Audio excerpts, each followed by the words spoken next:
Hey, it's Daniel here at Wheaton Hyundai, and today we're going to be looking at our 2025 Tucson Preferred Trend. Let's go take a peek at it. So this fresh trade-in here, 2025 Tucson Preferred Trend. This one's only got just under 4,000 kilometers on it. So it's a CPO unit here. The previous owners were waiting for a hybrid to come in that finally did. So they traded this beauty in that's barely even been broken in.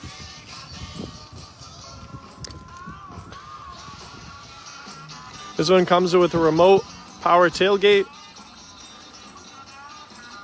Factory credit mat's still in the bag in the back here.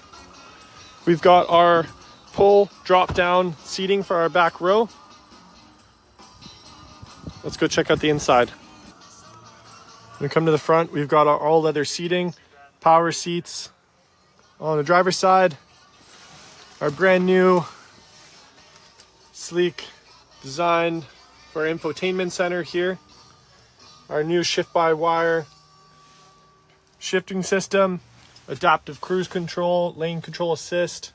We've got our dual climate control, heated seats, heated steering wheel. It's even got a full panoramic moonroof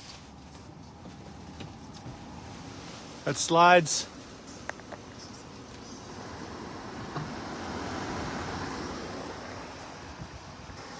It's a beauty car. You guys looking to come down and check out this one of a kind here at the dealership? Come talk to Dan. We'll get you started for a test drive.